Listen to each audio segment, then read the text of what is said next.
that issue of probable cause was something I was thinking about earlier, Dan, because we've talked about search warrants, affidavits, but part of all of this is you have to have probable cause. And if it is about classified documents, then maybe we'll never know, because even though the president declassified them, are they available to look at? I don't know. Right. I mean, there's a number of issues, and you just brought up one of them, which is the president is the ultimate authority when he was the president on what's classified and what's not. Yes, there is a procedure, but let's just be clear, this is unprecedented. We've never seen anything like this in American history. So if you're going to have a reason to break precedent and go after your political opponent in the past and potentially in the future, you better damn well produce some cookies.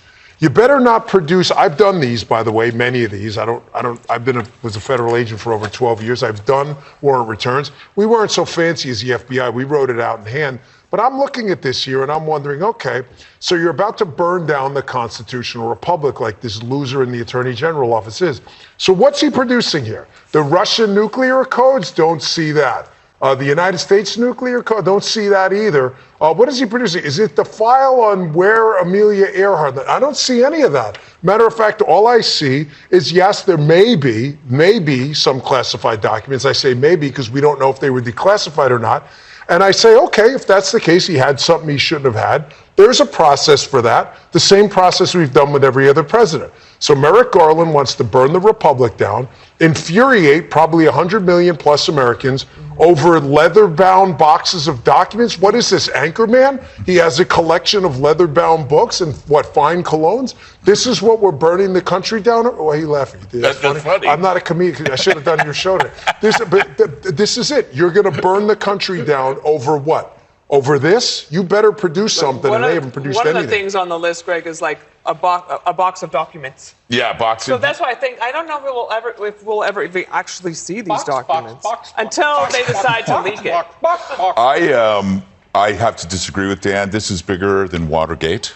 It's bigger than 9/11. It's bigger than Vietnam, Iran, all combined. It's bigger than the cancellation of Facts of Life. If he actually went home with extremely sensitive material and now he won't give them back, why do you think he would do that? Do you think he's planning on selling these secrets to Russia, or is he going to build his own missile in Bedminster? He already has the bunkers.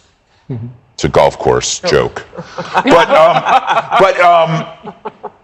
This doesn't sound at all hysterical, does it? This is not an affidavit, it's a gaffe-davit. I just coined that phrase. You can't take anything seriously when it sounds like every hoax that has come before it. The hoax thing is always this, like, it starts off with this big fireball, and then it just starts, and then everybody is going tick, tick, tick, tick on Twitter, and they're going, oh, the walls are closing in, And then as it goes away, suddenly the media has to turn on the supporters and say, they're dangerous. What you're going to hear a lot of is, if it's true. If it's true. I heard that on our network, if it's true. These three words prefaced every single story that turned out not true. This could be, if it's true, this could bring him down. So to your point, Dan, this is going to be about process. It's going to be the most boring thing ever. A he said, she said about paperwork. The dullest violation you will ever. It's another process crime. Wonderful, an administrative goof. He didn't follow the process because he thought he was the process. And off it goes to court. Meanwhile, all you're left with is Merrick Garland looking like a depressed owl cartoon. And Donald Trump absorbs all that energy. And he decides, I'm going to run again. And he's going to use all that energy to win. Or maybe he won't. All I know is the guy that's coming out on top right now is him, because this just looks hilarious. There was some discussion today also about how do you prove intent, right? Because, we don't know hardly anything. But this is Brett Tolman. He used to work at DOJ. He was talking about how to prove intent. You do not have the mental state evidence to prove that there was intent. You have to be able to show that the president himself had the intent to take and keep and refuse to give back classified materials. And that doesn't even include whether or not he designated it or declassified it. It's whether or not he had the intention, and that there are overt acts by the president that back up the theory that he had the intention to commit a crime. We don't have any of that. It's like this since Monday night. We don't have any of that. We now have the search warrant, but as Dan was pointing out, it's pretty vague as to what they took. I will point you to attachment B, paragraph C. Any government and or presidential records created between January 20th, 2017 and January 20th, 2021. That's every record created during the entire Trump presidency. That's what they could take. Andy McCarthy texted me about this, and he said, that's not evidence of a crime at all. It's not, much less a crime of mishandling classified information. It's evidence of a Presidential Records Act violation, and that's not a criminal statute. These search warrants are supposed to be about evidence of crimes, but this warrant allows them to take every shred of paper related to Trump's presidency, regardless of whether it's connected to classified information. Again, these roughly 30 FBI agents should have been carrying rods and reels and buckets of bait, given what they're going into Mar-a-Lago looking for. As Andy has said over and over again, the why now is the January 6th investigation within the Justice Department. Period. End of statement. Full stop. The why now is that you've had recently, the day after the Mar-a-Lago search, the FBI executed the warrant on Congressman Scott Perry for his phone. And Congressman Perry was the one who introduced the environmental lawyer at the Justice Department to President Trump, Jeffrey Clark. Jeffrey Clark and John Eastman both had search warrants executed on them in June. Jeffrey Clark, I believe, was pulled out of his house, in pajamas when they were searching him. Then you had grand jury subpoenas recently to Pat Cipollone and Patrick Philbin. So search warrant, subpoena, Scott Perry, the phone, and now this. They are the garbage men. They're collecting evidence to funnel to the Department of Justice to support the January 6th investigation. Andy has said that all along, and that one little paragraph seems to indicate that. They take anything, anything they want. Jessica?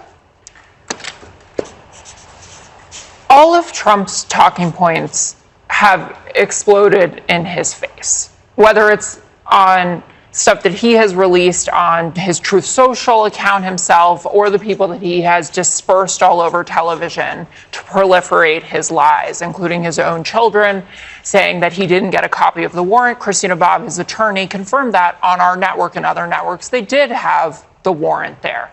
He said President Obama, I love when he tattletales on himself. President Obama did this too. He took the nuke materials out, in his back pocket. Not true. The National Records Office released a statement that President Obama fulfilled protocols, 30 million documents, went through them to Chicago, following protocol, respect for the law and the way that things are done. It is too mind-blowingly arrogant, I think, to sit here and say, I know exactly what's going on, and to call the Attorney General of the United States of America a loser. I think that's the word that you used. No, he's a loser. Oh, he's a real loser. Great, Dan. Like a genuine loser. Actual loser. And I've known losers in my life, and Merrick Garland is certainly not. He is a total loser. Okay. He is burning down the constitutional republic, targeting this guy, and you don't know what's in there either. No, and I can tell you what's not in the PP hole. That I don't an actual PP tape. I can tell you I don't what was care about on the Hunter Biden laptop. Actual pictures of him with hookers smoking Yeah. crack. Guess what? So Hunter please Biden was not spare president us and will not the be. pearl clutching about I wish how I had Barack better pearls in Obama life. was a standard and paragon of justice on the Democrat side. Hillary Clinton literally Oh my paid God. Here we a go. foreign spy. Paid a foreign 9 spy minutes to in, produce Hillary a Clinton. hoax about this, and you're Can I just- citing the Democrat Party as a paragon. Don't Can I make just- me laugh I on the sat set. there and listened to you. Well, so just you, let me finish. you brought up I Merrick just wanted Garland being a confirmation loser, of which no. he is. So if Okay. he stopped being a The loser, point I wouldn't here- have the need to respond. Okay. The point here is that the former president has no respect for the rule of law. And he's shown this over and over again. He called Brad Raffensperger up and he said, find me 11,853 votes when he didn't like what was happening in Georgia. He wanted to stop the count in Arizona and continue it in Pennsylvania. We saw what happened on January 6th, where he wanted Mike Pence to decertify an American election, make all of you at home, he wanted your votes not to count. That's how little respect he has for it. And now he's refusing to comply with rules that every president has had to comply with. And why now? Because they subpoenaed him in June, and he did not comply. Now you're making that up. No, I'm not. You're making that up. No, You're just I'm lying. not. Yeah, you are. He They're not- actually met with them on they're- June 3rd, according to multiple Yes, sources. and then personally. after that, Jay Personally. Bratt, who was the agent We have involved the in email. this, who does oversee. It was Difficult. It was 6 weeks since the end of June, and that was the last Did he communication. comply with the 6 weeks. last If it was subpoena, so urgent, Dagan? if it was so urgent, That's if it was not so what I urgent, asked you. they Was there a subpoena ignored by the Trump They team? had conversations after the subpoena. Was multiple it conversations. complied All right, with? guys. They We have- handed guess over what? surveillance We have tapes. Just two you more- don't know whether they complied or not. Yes, This we is do. great. Actually, no one knows anything. But, But we you know are what's- acting like you know But what I we know- know Merrick Garland's a big loser. Do you know what I Yes. know, though, Thank Dana? you. We both this agree. week has been so much fun with this story because no one's getting hurt, and it's about paperwork. Actually, the FBI agents in Cincinnati that They were weren't brought hurt. after. The guy was shot dead. Okay. Oh, we- so we, we're all you guys, good. we have 2 more blocks to talk You about. know what I meant, Jessica. Don't throw that. Everybody's condemned that. Let's not Yes. bring that up. That's Yeah. nonsense. I didn't hear Not Donald one Trump person condemn is. it. But Do everybody I look like is Donald condemned. Trump? I mean, I No, have a tan. A little bit smaller. All right. Don't ever do that to But a your guy. hair is really, really amazing. Thank you. Much more to come. Hey, Sean Hannity here. Hey, click here to subscribe to Fox News YouTube page and catch our hottest interviews and most compelling analysis. You will not get it anywhere else.